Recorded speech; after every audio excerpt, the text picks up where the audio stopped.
4 ದಿನ ದೆಹಲಿಯಲ್ಲಿ ಠಿಕಾಣಿ ಹೂಡಿದಂತಹ ವಿರೋಧ ಪಕ್ಷದ ನಾಯಕರಾದಂತಹ ಅಶೋಕ್ ಅವರೀಗ ವಾಪಸ್ ಬೆಂಗಳೂರಿಗೆ ಬಂದಿದ್ದಾರೆ. ಒಂದಿಷ್ಟು ಪಾಠವನ್ನ ಕೂಡ ಕೆಲವರು ಮಾಡಿದಾರಂತೆ. ಅದು ಏನು ಪಾಠ ಮಾಡಿದ್ದಾರೆ, ದೆಹಲಿಯಲ್ಲಿ ಯಾಕೆ ಈ ರೀತಿಯಾದಂಥ ಬೆಳವಣಿಗೆ ಆಗ್ತಾ ಇದೆ ಬಿಜೆಪಿ ವಲಯದಲ್ಲಿ, ರಾಜ್ಯಾಧ್ಯಕ್ಷರ ಬದಲಾವಣೆ ಅಂತಿದ್ದಾರೆ, ಅದು ಯಾಕೆ ಇನ್ನೂ ಕೂಡ ಕ್ಲಾರಿಟಿ ಸಿಗ್ತಾ ಇಲ್ಲ, ಏನಾಗ್ತಾ ಇದೆ ಬಿಜೆಪಿಯಲ್ಲಿ, ಸ್ಟೋರಿ ನೋಡಿ.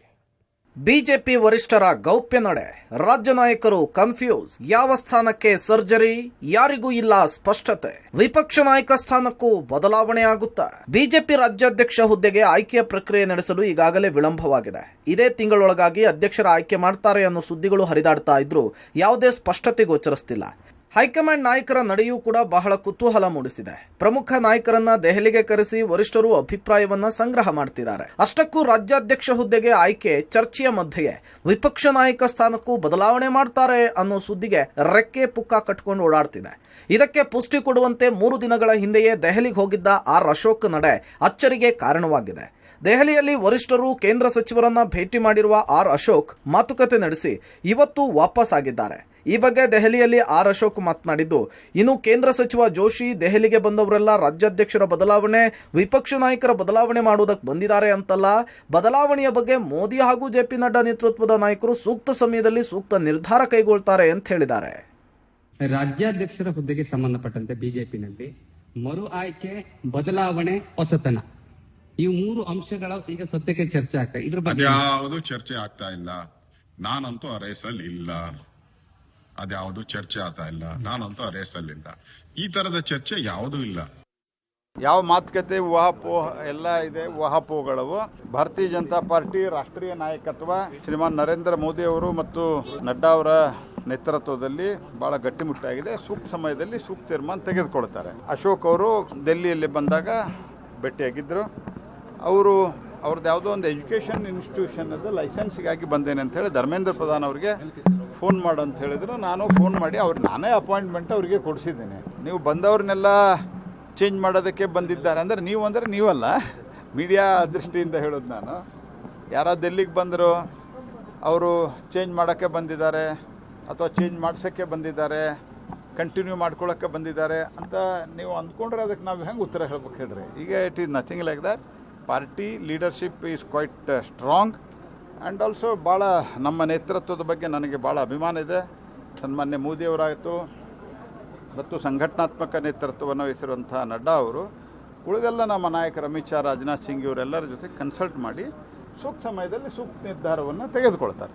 ಬಿಜೆಪಿ ರಾಜ್ಯಾಧ್ಯಕ್ಷ ಆಯ್ಕೆ ಸಂಬಂಧಪಟ್ಟಂತೆ ಸಾಕಷ್ಟು ಚರ್ಚೆ ನಡೀತಾ ಇರುವ ಮಧ್ಯೆ ವಿರೋಧ ಪಕ್ಷದ ನಾಯಕನ ಸ್ಥಾನಕ್ಕೂ ಕೂಡ ಬದಲಾವಣೆ ಮಾಡ್ತಾರೆ ಅನ್ನುವಂಥ ಸುದ್ದಿ ದೊಡ್ಡ ಮಟ್ಟದಲ್ಲಿ ಹರಿದಾಡ್ತಾ ಇದೆ. ಈ ಬೆನ್ನಲ್ಲೇ ಆರ್ ಅಶೋಕ್ ಅವರು ಕಳೆದ 3 ದಿನಗಳಿಂದ ದೆಹಲಿನಲ್ಲಿದ್ದರು. ಇವತ್ತು 4ನೇ ದಿನ ಮುಗಿಸ್ಕೊಂಡು ಒಂದಷ್ಟು ಜನ ಹೈಕಮಾಂಡ್ ನಾಯಕರ ಭೇಟಿ ಮಾಡಿ ವಾಪಸ್ಸಾಗಿದ್ದಾರೆ. ಅವರು ಕೂಡ ದೆಹಲಿಯಲ್ಲಿ ಮಾತಾಡಿದ್ರು. ದೆಹಲಿಗೆ ಬಂದವರೆಲ್ಲ ರಾಜ್ಯಾಧ್ಯಕ್ಷ ಸ್ಥಾನ, ವಿರೋಧ ಪಕ್ಷದ ಸ್ಥಾನ ವಿಚಾರವನ್ನೇ ಮಾತಾಡ್ತಾರೆ ಅಂತ ಹೇಳಲಿಕ್ಕಾಗಲ್ಲ. ಬೇರೆ ಬೇರೆ ವಿಚಾರಗಳು ಕೂಡ ಇರ್ತವೆ. ಎಲ್ಲವನ್ನೂ ಕೂಡ ನಾವು ಕೂಡ ಹೈಕಮಾಂಡ್ ನಾಯಕರ ಜೊತೆ ಮಾತನಾಡಿದ್ದೇನೆ. ಎಲ್ಲವೂ ಕೂಡ ಸರಿ ಹೋಗುತ್ತೆ, ಯಾವುದೇ ಗೊಂದಲ ಇಲ್ಲ ಅನ್ನುವಂಥ ಮಾತನ್ನ ಆರ್ ಅಶೋಕ್ ಅವರು ಕೂಡ ಹೇಳಿದ್ದಾರೆ. ದೆಹಲಿಯಲ್ಲಿ ವರಿಷ್ಠರ ಜೊತೆ ಏನೆಲ್ಲ ಚರ್ಚೆ ಆಯಿತು, ಗುಟ್ಟು ಬಿಟ್ಟು ಕೊಡದ ವಿಪಕ್ಷ ನಾಯಕ ಆರ್ ಅಶೋಕ್. ಇನ್ನು ಇದೇ ವೇಳೆ ರಾಜ್ಯಾಧ್ಯಕ್ಷ ಹುದ್ದೆ ಹಾಗೂ ವಿಪಕ್ಷ ನಾಯಕನ ಹುದ್ದೆ ಬದಲಾವಣೆಯ ಚರ್ಚೆಯ ಬಗ್ಗೆ ಆರ್ ಅಶೋಕ್ ಗುಟ್ಟನ್ನ ಬಿಟ್ಟುಕೊಟ್ಟಿಲ್ಲ. ದೆಹಲಿಯಲ್ಲಿ ರಾಜ್ಯಾಧ್ಯಕ್ಷರ ಬಗ್ಗೆ ಚರ್ಚೆ ಆಗ್ತಿಲ್ಲ, ನಾನು ಆ ರೇಸ್ನಲ್ಲಿ ಇಲ್ಲ ಅಂತ ಹೇಳಿದ್ರು. ರಾಜ್ಯದ ಬೆಳವಣಿಗೆಯ ಬಗ್ಗೆ ಮಾಹಿತಿ ಕೊಡಲು ಹೇಳಿದ್ರು. ಅದರಂತೆ ದೆಹಲಿಗೆ ಬಂದು ರಾಷ್ಟ್ರೀಯ ನಾಯಕರನ್ನ ಭೇಟಿ ಮಾಡಿದ್ದೇನೆ. ಮೊನ್ನೆ ಬೆಂಗಳೂರಿಗೆ ಬಂದಾಗಲೇ ಅಮಿತ್ ಶಾ ಜೊತೆಗೆ ಮಾತನಾಡಿದ್ದೇನೆ. ಕರ್ನಾಟಕದ ವಿಷಯ ಬಂದಿಲ್ಲ, ಬೇರೆ ರಾಜ್ಯಗಳ ಅಧ್ಯಕ್ಷರ ಘೋಷಣೆ ಬಾಕಿ ಇದೆ. ಇಲ್ಲಿ ನಮ್ಮ ರಾಜ್ಯದ ಬಗ್ಗೆ ಚರ್ಚೆ ಆಗಿಲ್ಲ. ಏನಾದರೂ ಇದ್ರೆ ಜೋಶಿ ಅವರಿಗೆ ಹೇಳ್ತಾರೆ. ನಾನು ಯಾವ ಬಣಕ್ಕೂ ಸೇರಿದವನಲ್ಲ, ಯಾವ ಬಣದ ಜೊತೆಗೂ ಕೂಡ ಗುರುತಿಸಿಕೊಂಡಿಲ್ಲ ಅಂತ ಅಶೋಕ್ ಹೇಳಿದ್ದಾರೆ.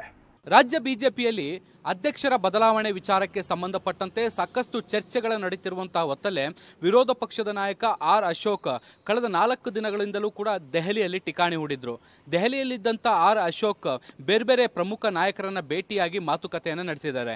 ಅದರಲ್ಲೂ ಮುಖ್ಯವಾಗಿ ರಾಷ್ಟ್ರೀಯ ಅಧ್ಯಕ್ಷ ಜೆಪಿ ನಡ್ಡಾ ಮತ್ತು ರಾಷ್ಟ್ರೀಯ ಸಂಘಟನಾ ಪ್ರಧಾನ ಕಾರ್ಯದರ್ಶಿ BL ಸಂತೋಷ್ ಜೊತೆಗೆ ಕೇಂದ್ರ ಸಚಿವರನ್ನ ಭೇಟಿಯಾಗಿ ವಿಸ್ತೃತವಾದಂಥ ಮಾತುಕತೆಗಳನ್ನು ನಡೆಸಿದ್ದಾರೆ. ಅವರ ನಡೆ ದೆಹಲಿಯಲ್ಲಿ ಸಾಕಷ್ಟು ಕುತೂಹಲ ಮೂಡಿಸಿತ್ತು. ರಾಜ್ಯಾಧ್ಯಕ್ಷರ ಬದಲಾವಣೆಯ ಈ ಒಂದು ಕುತೂಹಲದ ಬೆನ್ನಲ್ಲೇ ಅವರು ದೆಹಲಿಯಲ್ಲಿ ಭೇಟಿ ನಡೆಸಿರುವಂಥದ್ದು ಸಾಕಷ್ಟು ಚರ್ಚೆಗೂ ಕೂಡ ಕಾರಣ ಆಗಿತ್ತು. ಈಗ ಚರ್ಚೆಗೆ ತೆರೆಯಿರುವಂತಹ ಕೆಲಸವನ್ನು ಕೂಡ ಆರ್ ಅಶೋಕ್ ಅವರು ಮಾಡಿರುವಂಥದ್ದು. ನಾನು ರಾಜ್ಯಾಧ್ಯಕ್ಷ ವಿಚಾರಣೆಗೆ ಸಂಬಂಧಪಟ್ಟಂತೆ ಮಾತುಕತೆಯನ್ನು ನಡೆಸಲಿಕ್ಕೆ ಬಂದಿಲ್ಲ, ಮತ್ತೆ ಸದ್ಯಕ್ಕೆ ದೆಹಲಿಯಲ್ಲಿ ರಾಜ್ಯಾಧ್ಯಕ್ಷರ ಬದಲಾವಣೆ ಪ್ರಸ್ತಾಪವೂ ಕೂಡ ಇಲ್ಲ ಅನ್ನುವಂಥ ನಿಟ್ಟಿನಲ್ಲಿ ಸ್ಪಷ್ಟವನ್ನು ಪಡಿಸಿದ್ದಾರೆ. ಮುಖ್ಯವಾಗಿ ನಾನು ಆ ವಿಚಾರಗಳನ್ನು ಹೈಕಮಾಂಡ್ ನಾಯಕರ ಜೊತೆಗೆ ಚರ್ಚೆಯನ್ನು ಮಾಡಿಲ್ಲ, ನಾನು ಆ ಒಂದು ಹಾದಿಯಲ್ಲೂ ಕೂಡ ಇಲ್ಲ ಅಥವಾ ಆ ರೇಸ್ನಲ್ಲೂ ಕೂಡ ನಾನಿಲ್ಲ, ನಾನು ಯಾವ ಬಣವನ್ನು ಕೂಡ ಸೇರಿಲ್ಲ ಅನ್ನುವಂಥ ನಿಟ್ಟಿನಲ್ಲಿ ಸ್ಪಷ್ಟನೆ ಕೊಡುವ ಕೆಲಸ ಮಾಡಿದ್ದಾರೆ. ರಾಜ್ಯಾಧ್ಯಕ್ಷ ಹುದ್ದೆಯ ಗೊಂದಲಕ್ಕೆ ಬೇರೆ ರೀತಿ ಪರಿಹಾರ. ವಿಜಯೇಂದ್ರ ಬದಲಾವಣೆಗೆ ಕೈ ಹಾಕೋದು ಡೌಟ್. ವರಿಷ್ಠರಿಂದ 3 ಸಮಾಧಾನದ ಸೂತ್ರಗಳು ರೆಡಿ. ರಾಜ್ಯ ಬಿಜೆಪಿಯಲ್ಲಿ ಭರ್ಜರಿ ಸರ್ಜರಿಗೆ ಹೈಕಮಾಂಡ್ ಪ್ಲಾನ್ ಮಾಡ್ಕೊಳ್ತಾ ಇದೆ. ರಾಜ್ಯಾಧ್ಯಕ್ಷ ಹುದ್ದೆಯ ಗೊಂದಲಕ್ಕೆ ಬೇರೊಂದು ರೂಪದಲ್ಲಿ ಪರಿಹಾರ ನೀಡುವ ಚಿಂತನೆ ನಡೀತಿದೆ ಅಂತ ಹೇಳಲಾಗ್ತಿದೆ. ಯಾವುದು ಪಕ್ಷಕ್ಕೆ ಕಡಿಮೆ ಡ್ಯಾಮೇಜ್ ತರುತ್ತೋ ಆ ಕಡೆ ಹೆಜ್ಜೆ ಇಡಲು ಚಿಂತನೆ ನಡೀತಿದೆ. ರಾಜ್ಯಾಧ್ಯಕ್ಷರಾಗಿ ವಿಜಯೇಂದ್ರ ಬದಲು ಬೇರೊಬ್ಬರ ಆಯ್ಕೆ ಮಾಡಿದರೆ ಡ್ಯಾಮೇಜ್ ಮತ್ತು ಸವಾಲುಗಳು ಹೆಚ್ಚು.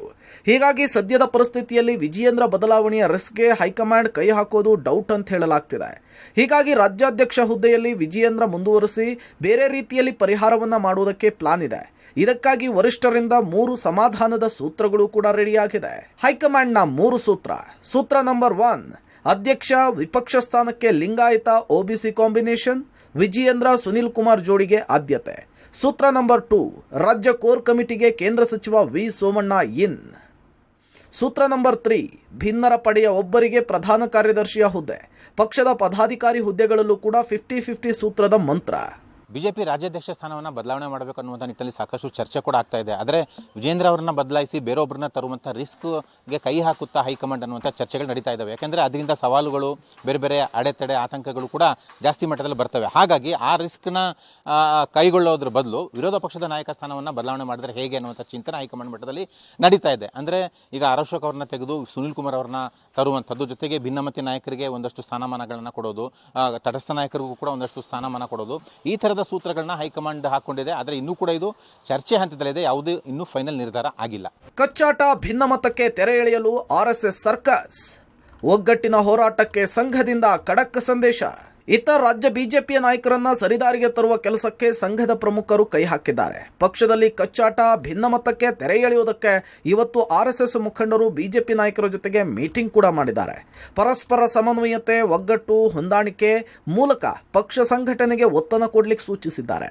ಸರ್ಕಾರದ ವೈಫಲ್ಯಗಳ ವಿರುದ್ಧ ಒಗ್ಗಟ್ಟಿನಿಂದ ಪರಿಣಾಮಕಾರಿ ಹೋರಾಟ ನಡೆಸುವಂತೆ ಸಂಘದಿಂದ ಖಡಕ್ ಸಂದೇಶ ಕೊಡಲಾಗಿದೆ. ಒಟ್ಟಾರೆ ಬಿಜೆಪಿಯ ನಾಯಕರು ವರಿಷ್ಠರ ಲೆಕ್ಕಾಚಾರಗಳನ್ನು ಅಂದಾಜು ಮಾಡಲಾಗದೆ ಗೊಂದಲಕ್ಕೀಡಾಗಿದ್ದಾರೆ. ಪರಿಣಾಮ ಯಾರೂ ಮಾತನಾಡದೆ ಮೌನಕ್ಕೆ ಜಾರಿ ದೆಹಲಿಯ ಸಂದೇಶಕ್ಕಾಗಿ ಕಾಯ್ತಿದ್ದಾರೆ. Political bureau, public TV, Bengaluru.